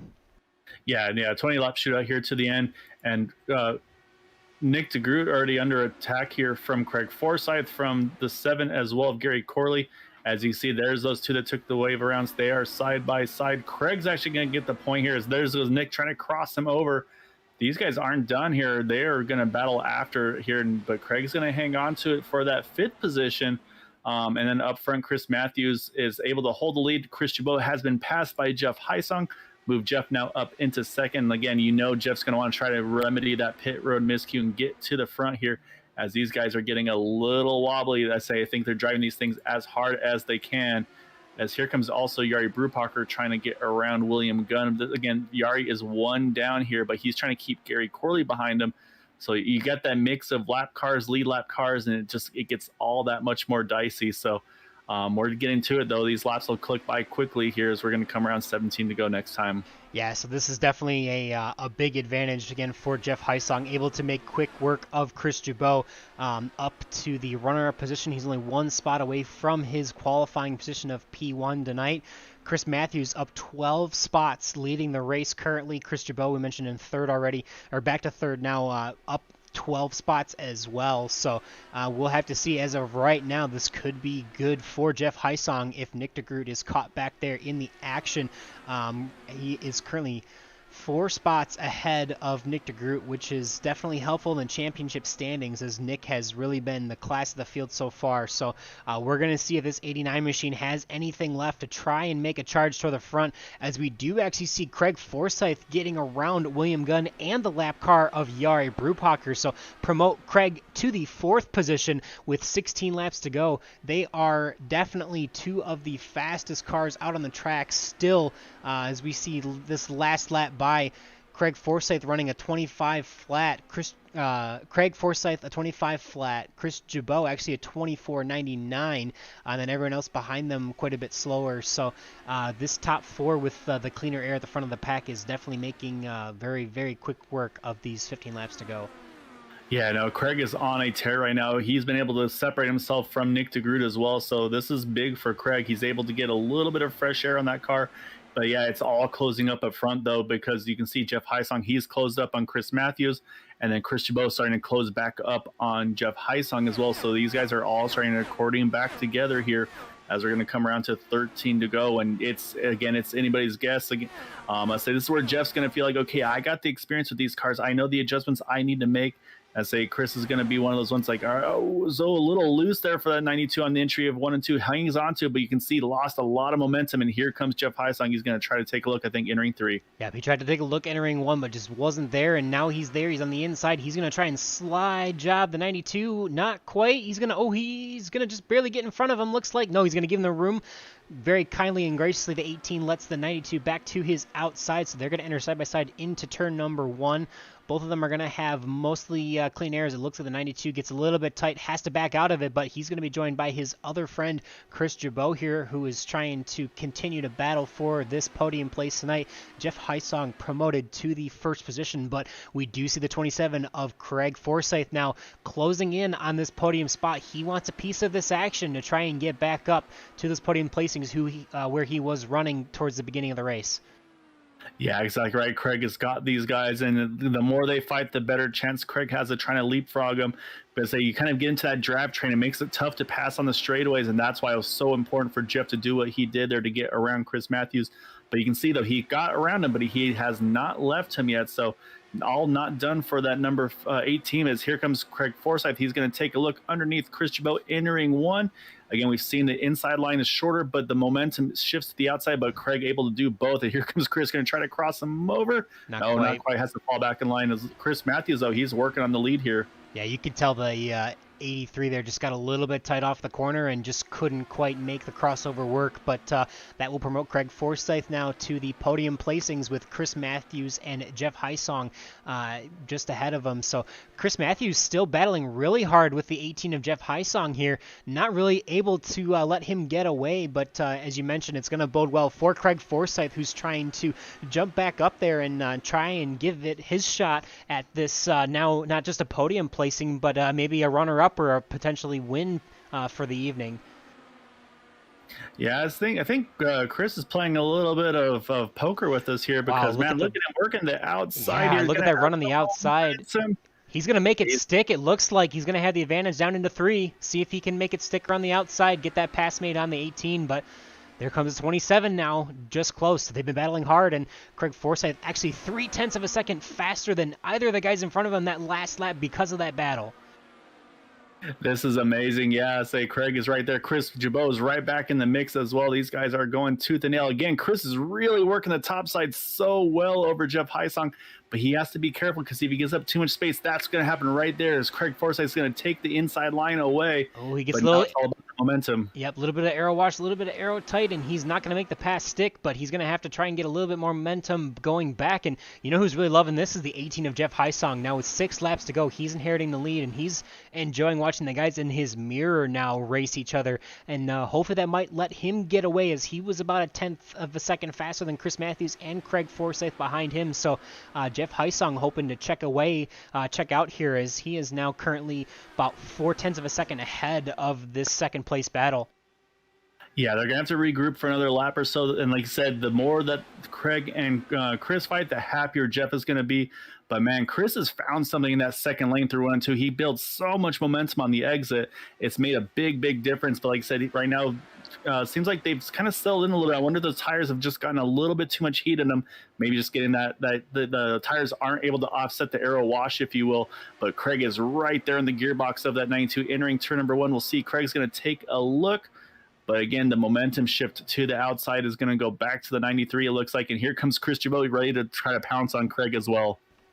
Yeah, Chris is not out of this battle by any means, but the one who kind of is Jeff Hysong in the 18, who has checked out. You see him there at the bottom of the screen here. He is going to have about a 0.6 of a second a gap back to the drivers behind him, as he's loving, again, every bit of what he's seeing in his mirror, just checked out, focused, and moving forward. But it's still going to be a big battle here for this last 2 spots in the podium placings, as we're going to come back around this time with 2 laps to go. So Jeff Hysong still trying to pad his points gap back to Nick DeGroot in the standings. He's currently second in the standings, but Nick DeGroot is currently in 6th place, so that'll be 5 positions ahead of Nick DeGroot if they can finish this way, and a big, maybe a little bit of a swing in the points for Jeff Hysong to make up that gap in the championship. Yeah, you see right there, Chris, he's committed to that top side. He does not want to let Craig have the outside, but look at that. Craig sends it into turn number 3. You're going to try to do the crossover he can. No, Craig's going to hang on to that spot. Great move coming to the white for Craig Forsyth. But right now, they're still trying to chase Jeff Hysong. Unfortunately, he's having some connectivity issues just to make matters all the more dramatic for him. So now he's hoping that connection stays alive for at least a half a lap more, because otherwise he's going to be heartbroken. We've got a good battle for the podium between Chris Matthews, Chris Jabot there as well. But right now, looks like connection settled back in here as they come across the line here, Boomer. It's going to be Jeff Hysong getting the win over Craig Forsyth. And then Chris Matthews going to hold off Chris Jabot. William Gunn going to bring it home in the top 5. My goodness, what a battle at the end there with these guys. And a great recovery drive by Craig. Yeah, I mean, for Craig and for Jeff, way to hold on towards the end there. I mean, that was everything that Jeff needed to do here in this championship battle to try and get back in it with Nick DeGroot. Definitely a little surprised. Nick DeGroot, I know he's mentioned before that short tracks aren't always his strong suit, but wasn't even able to get around William Gunn on that final restart, as Craig, who started just in front of him, was able to rocket up through the field. So definitely interesting to see for sure. But Jeff Hysong, the winner for the evening, going to be a big win, his first of the year, and as we mentioned, going to get 5 places in points over Nick DeGroot, who finished in 6th place. So definitely helpful to him in this championship battle. Yeah, great result as you saw the fireworks going off as he celebrates here on the front stretch. Well-earned finish there, well-earned win for Jeff. And you're right, importantly, gaining position on the points on Nick DeGroot, because, yeah, not sure what happened to Nick. There may be some lingering damage that we're not aware of or what, but, yeah, tough one for Nick there at the end. Didn't get the result he was looking for. But, yeah, I mean, just great battling at the end there between Jeff and Chris Matthews, and then Chris and Craig. Chris and Chris. I mean, it was a very, very exciting ending to the race there. Those guys are, like I said, fighting tooth and nail, but giving each other just enough room to kind of keep that fight going, keeping it clean and aggressive, though. It's exactly what you want to see. Yeah, for sure. So we're going to take a second here to get organized, but we will have some interviews in just a moment for the top 3 positions tonight. Going to be exciting to hear a bit of a mixed bag of results for those drivers. So definitely going to be exciting to hear from them here, as I think the first one to be pulled up is going to be the number 92 of Chris Matthews. We'll pull him up here on the screen, and we'll help have him pull up in the booth. But Yeah, I mean, a great battle tonight for you, Chris. We mentioned, talked to her earlier in the race. Not something that you were necessarily expecting to do well in tonight, but just having fun with it. And man, a beautiful podium for you tonight.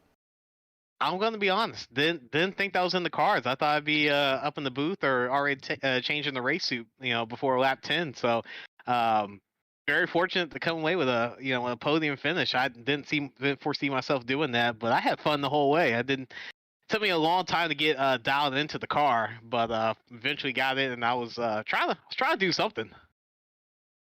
Well, I mean, you were doing something all right. I mean, you had the lead there. You're holding off Chris. You're holding off Jeff for a while. And then Jeff gets by you. But, I mean, then you're right back after him there. And it seemed like you found something towards the end, running that second lane there in 1 and 2. Just so much momentum you're able to keep on that top side. And you had a couple of great battles with trying to get back around Jeff. And then you held Craig at bay for a while, too. And, I mean, I'd say, and again, for this being your first race over here with these guys, to kind of be battling with two of the top-notch drivers in the league again. Right now, Jeff and Nick DeGroot, the only winners so far this season, and then Craig Forsyth, just one of the perennial front runners. I mean, you were at it full tilt with the biggest hitters from lap 1 there. It was a really, really impressive show. I was telling Boomer, I was like, I think you may have been playing a little bit of poker with us. I was like, oh, yeah, I'm just going to roll in the back and take it easy. And then you just go after it full tilt there and bring home a podium to kick off your first race here tonight. Oh, definitely. I was messing with a lot of the weight jackers and the ARBs and still not sure what, each thing does, but just being in the back and having a little chance during that first green flag run, I was able to just mess with things and do each lap and almost hit the wall a couple times, but just after figuring out what to do and, your positioning of where the cars are at, it really is just a chess game of now I'm point two behind this guy, or there's a guy behind me that's catching me, so you have to really just change that up, and you're just very task saturated. I think I was telling you guys earlier than that, but to do all that and then to come away with a podium finish was pretty exciting. So I feel very confident in this car after this race. Yeah, definitely exciting to watch you for sure. Always good to have someone in the race for the broadcast to to get to talk to, and absolutely excited to see you back up here for an interview. So may have settled the debate on how to spell the name Chris. Obviously, just beating out Chris Jabot with a K. So maybe the CH spelling is the better way to go. But yeah, I mean, you guys kind of bounced back, got lucky at the end there with that late yellow, and really put you and Chris in front of Jeff there to stay up and try to compete for that win. But man, it had to be fun watching you out there. Oh, definitely. The little bit of the strategy of fuel and saving was coming into play, and just trying to wait for a caution, which just so happened to fall in our favor, me and Jabot. But just be able to get in front of some of the guys like Jeff Heisong and Nick and Craig and some of these guys to run up top was definitely in my favor. And I was pretty scared to start the restart, that last restart, but to be able to do that and then keep the guys behind me, and eventually they got by me, and I kind of got to see where I was definitely lacking in racecraft was once they got by me, and I definitely got sniped on the last one. I wasn't even looking at that one, so that was a good one on Craig, so shout outs to him. Yeah, definitely a great battle for sure, but you've definitely earned it. Obviously, a lucky break towards the end, but you kept your nose clean all race long, and had it fall your way at the end to compete for the win, and eventually got a podium. So big congrats to you, Chris, and I want to give you a chance to give any thanks and shout outs that you'd like to give for tonight's podium placing. Yeah, my shout outs go to you guys. I'm usually, up there with y'all, shoulder to shoulder. So, it's nice to be down here on the track, but I think I feel more comfortable up there. Shout outs to you guys. Shout outs to Pelletier McQuestion Simulations, PMS. Those are my boys. Other than that, man, it's just been fun here. I love the league. I'm glad Jim's back. It was fun to see him for a couple of laps. Fun to be on the ground for a couple of times. But yeah, shout outs to you guys for the most part. All right, well, man. Go ahead, Kyle. Go ahead, Kyle. I'd say no, just a great job though, Chris, tonight. And yeah, definitely go enjoy this one, man. I'll say probably take a bit of a breather, because I'm sure you were pretty much white knuckling it there towards the end. Boomer, I kind of made that conscious decision. Like, yeah, let's not pull Chris up here before that late restart on the lead because like, yeah, I think we're gonna let him focus. So just Yeah. awesome job tonight, man. All right, you guys take care. Yeah, I'd like to think that we deserve a little bit of the credit for that by not interrupting him late in the race to give him the time to think, and some of maybe we do get a little bit of a credit for that third place finish tonight. But finishing second is that number 27 machine now you see on your screen. That's Craig Forsyth. Got a chance to interview you as well in the middle of the race, which was a lot of fun. Appreciated your insight there, and want to hear your insight now to how the end of that race went, because man, you were on a tear for those last 10 laps or so. I'm exhausted. That was that last pit stop was very ill-timed, that's for sure. And yeah, then it was just I got battled to get past Nick, and then worked my way up, and holy cow, Chris gave me a hell of a battle for lap after lap to try and get past him, and good on him for that. And that just didn't leave me enough laps to creep up on Jeff there. Took home the win. Yeah, and and like I said, the timing of the cautions I think was kind of the name of the game tonight. Twice you had to work your way back from the back to the front there. Obviously showed that you had a lot of kind of just adjustability with what you learned over practice to be able to kind of go through traffic and make those moves there. But yeah, obviously turn 1 and 2, definitely we saw there was something able to be found there working the second lane by Chris. On that top side, you could get there, but you just couldn't get the momentum on the exit there, and he'd sneak back by you. But then, yeah, he mentioned he you kind of sniped him. He says entering turn 3. I mean, you sent it in there, and that thing stuck. And then, like you said, I think if you had a few more laps there, you'd have definitely been giving Jeff a run for his money on this one. But with everything said and done, I mean, for everything you had to go through to even get back up into that position, I'm guessing that still feels like a pretty good result there with all things considered. Oh heck yeah! After the last caution, I didn't think we were getting back up to the front. It was not enough laps and too many good cars in front of me. So I'm happy to be on the podium. That's for sure. It was yeah, no, I set up that last pass on Chris there. I set that up going into 1. I backed off so I'd have more pace going down the back straight. And I wish I'd done that 8 laps earlier because it worked better than I expected it to. Yeah, definitely have to time it quite well. We mentioned saw a lot of drivers get a run in an inopportune time, kind of at the end of the straightaway when they couldn't pull alongside and make something happen. But you were able to make it work there and make it stick. Come home with second place. Definitely exciting for sure. I mean, I think that was 2 cautions, I believe, that you kind of got caught on the the bad side of being trapped a lap down and having to take a wave around, if I'm not mistaken. Yeah, that was both of those pit stops. It's the danger of being near the front and using up all your fuel, is that you're putting yourself in the danger zone. And I'd known on that first one because we'd had the early caution and a bunch of guys had gone in, I think with like 10 or 12 laps into the race. So I knew that was a big danger zone gap that I was playing with, but I figured there were enough laps to make that one up. I was not confident about that last one at all. So as I said, getting on the podium, all more than happy with that. Yeah, it was a really good job again tonight, Craig. Obviously, pretty eventful there, especially in the middle. Kind of cautions, kind of rolled for a good section in the middle, and then you obviously a great start at the beginning, and then that big green run you needed at the end, especially to get you back up there. But yeah, just awesome job tonight, man. It was a lot of fun watching you work your way back up through there. It was a challenging setup. Like I was changing my weight jacker every corner and changing where I was putting it throughout the race as the fuel was burning out. It was a good challenging setup, and I guess it caught a couple guys out. And I mean the pits here are always slippery. You've got to go super negative and be, I call it tiptoeing. Tiptoeing in is safe, and anything more than that, and you're risking a caution. Well, definitely a hard-earned second place tonight for you, Craig Forsyth, and I want to give you one last chance to give any thanks and shout-outs for that runner-up position tonight at Gateway. Thanks. Yeah, no, I got to thank Jim over at 40racewear.com. Good sponsor for the league, sponsor for the car.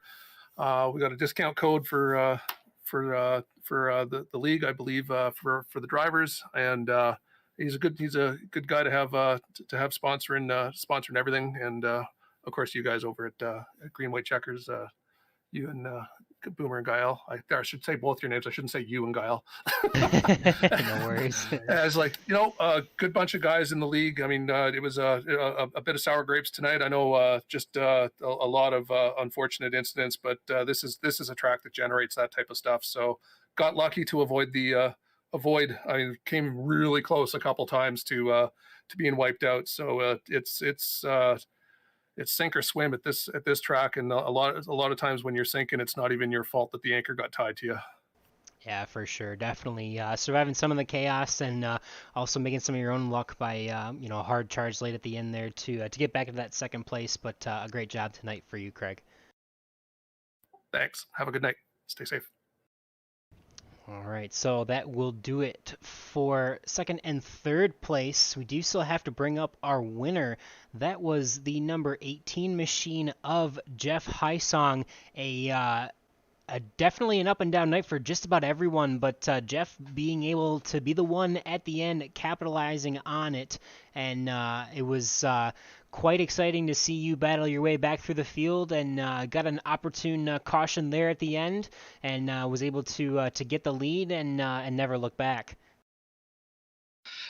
Yeah, big shout out to Chris. He was giving me a hell of a time there at the end. I thought he was going to get one of those moves done, and I was going to have to settle for second, but I was able to hold him off, and yeah, what a race.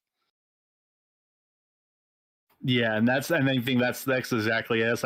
I saw you and Nick kind of joking in Discord afterwards, saying like, "Oh yeah, start first, finish first." Nothing in between there, obviously.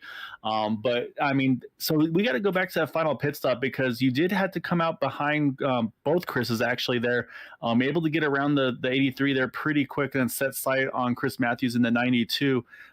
So we noticed there's about a 2-second difference between your pit lane time to theirs. Is that maybe just overshooting your pit stall a little bit? Or was it just your crew was maybe kind of asleep on the job on that final stop there? No, I was having issues on pit lane, just my own little issues there. So that was all on me. Well, it's nice you not to throw your crew under the bus. I don't know. I don't know if the AI would realize it or not, but yeah. But I mean, yeah. But then to do that, I mean, and did that change anything? Or like, okay, I gotta get this back. Like, I'm not giving up the win after like through a pit stop miscue. I mean, does it change at all your kind of your train of thought, or do you just kind of stay with that same mindset? It's like, hey, I've done this for a while. These guys are new to the scene. Or even on that alongside that too, it's like, hey, I haven't raced with these guys before all season long. Do you have to try to adjust and be like, how do I race them? I'm not used to racing them like a Craig Forsyth or a Nick DeGroot. I mean, how do you approach those challenges at the end of the race when it's a different driver than maybe you're used to? I try and treat them just like anybody else, give them the space that I would give Nick or Craig or anybody else like that, and just kind of hope that it's reciprocated and we get away clean and the racing's clean. So, yeah, I came out of the pits in third. I was frustrated, banging my head against the wall. Just another mistake I made in this race, and I was just like, I got to get these passes done. So right at the end there, once I got into second, I kept pushing the car really hard into turn one, hoping that Chris would kind of go in deeper, and it finally worked, and I was able to get up there. Definitely exciting at the end for sure, and what's really going to be a great points night, I think, for you. Obviously, I mentioned earlier you were, I said earlier, it was your first win of the season. It's actually been your second. So really the only two, you and Nick DeGroot being the only two winners for the season, but a good points night to recover over Nick DeGroot after he was not able to recover from that late yellow, getting trapped a lap down and having to take a wave around. So definitely got to put a little bit of a smile on your face to have that little bit of a gap eaten up to the point leader in Nick DeGroot. Yeah, definitely. It was funny because that one of the last pit stops, I was joking with Craig. He's like, "What are you doing? Why are you going to the pits? It's track position." I'm just like, I'm going to bank on a caution. I'm going to throw all my eggs in one basket, stay out as long as I can until everybody's pit, and just pray that a caution comes out while everybody's a lap down. And it worked. Yeah, definitely. Well, I know you got sounds like a baseball game to get to, so sounds like a lot of fun, and want to say congratulations to you for the win tonight, second of the season, and want to give you one last chance to give any thanks and shout outs for the win tonight. A big shout out to everybody racing tonight. Craig, Nick, Chris Matthews did an awesome job tonight. He put the pressure on me. Shout out to my family for supporting me and letting me do this, and you guys, as always, for doing such a great job. All right, well, I apologize. It looks like it's actually a football game, my mistake. But go enjoy that with the family, and congratulations again, Jeff. Thanks, guys. We'll see you next week. All right, so that will do it for the evening. What what a crazy race tonight. That was a lot of fun, Gael. Oh yeah, that was a blast time. Like I said, unfortunate couple yellows that kind of slowed things down in the middle, but honestly, I think the ending made up for it there tonight with all the craziness and just the great racing. I mean, like I said, the big move by Craig there at the end, Chris and Jeff going at it tooth and nail there for a little while before finally Jeff able to sneak away just by a couple tenths of a second. Yeah, just a great race all around here. Let's say, but that being said, though, before we kick everybody out here, though, boom, we got to pull up our final results because unfortunately, not everybody got those great top 3, top 5 results they're looking for. But you, of course, got to show where they finished up in tonight's event as well. And that is going to, of course, well, obviously, we got our top 3 with Jeff Heisong, Nick DeGroot, and Gary, or actually, it looks like there's a little bit of a. No, that's qualifying result. There yes, we go. it Wait a is. second, this looks different. Sorry, I had the wrong one there. There's our race results. No, they're not. Still in qualifying. Interesting. Let me see I here. think our SDK is fighting us a little bit here, folks. I think so. That's technology for us. Yeah, trying to hit the results here, but it keeps pulling up as the qualifying results. So, well, we'll do manual final results then. All right. So let's say, unfortunately, don't know why it's doing that, but that's the nature of technology. But yeah, so obviously Jeff Heisong, Craig Forsyth, and Chris Matthews are top 3, and then Chris Chabot and William Gunn. Also got to mention Cool William, a great recovery for him as well to get back into that top 5. And Chris Chabot going to be noted as our highest climber with 11 spots gained, just 1 more than Chris Matthews. So he's able to get the bonus of hiding away from an interview and being the highest climber there. And then you got Nick DeGroot there in the 6th position, Joseph Morales, Vicente Guerrero, Yari Brubacher, Gary Corley rounding out our top 10. And then unfortunately those with the early retirements tonight, including Dylan McIntosh in 11th. Matt Wagner bounced back, though, got all the way back up to 12th after his troubles early on. And then Eric Peterson, CJ Holloman, Jim Brooks, and Luis Gonzalez Nunez in 16th. So unfortunately, not the results they're looking for. And yep, I say right on cue, there's Boomer with the numbers there for all of us. But yeah, so unfortunately, some drivers not the nights they're looking for, a couple early retirements. But man, like I said, that I think honestly the ending of that race definitely made up for it. So just a great job by everybody.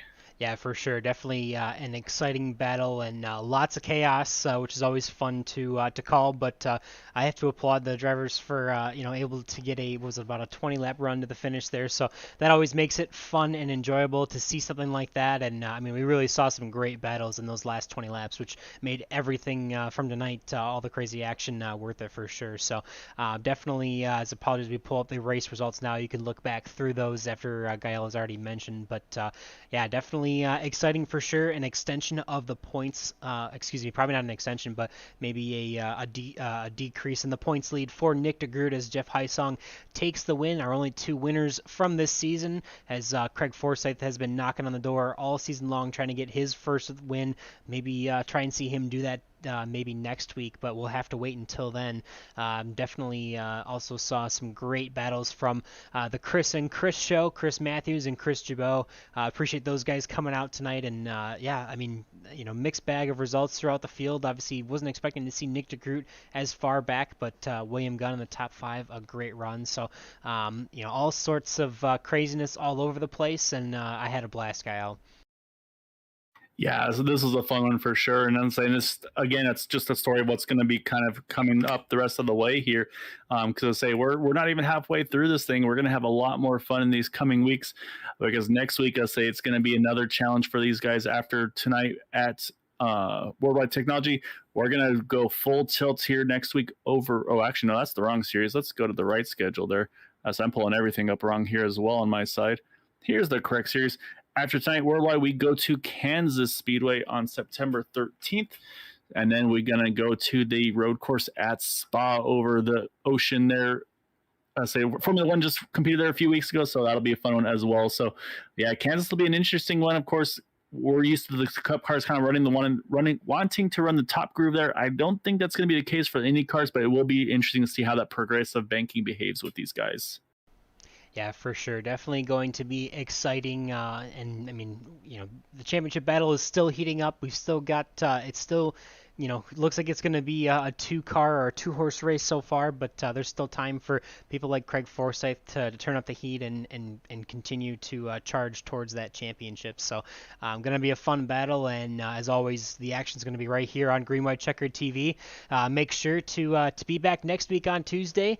Got an exciting battle, as Gael mentioned, and we're going to be looking forward to seeing that. Don't forget to check out our Thursday night series. We've got the Truck Series Super Speedways racing. It's going to be a blast to watch those guys, and just as it is every week. So we'll also see on Sunday nights we have our Xfinity Series car Super Speedway racing as well. So be sure to check those guys out if you haven't already. If you thought tonight was a lot of action, those races on Thursday nights and Sunday nights are a ton of action, so lots of fun to follow everywhere here on Tuesdays, Thursdays, and Sunday nights on Green White Checkered here for the Dark Horse Area 51 League tonight. It was a great battle and a lot of fun, as we mentioned, seeing on top of the scoring pylon the number 18 taking home the win. And looking forward to being back next week. Hope you all have a great week and hope to see you again soon. Take care, everybody.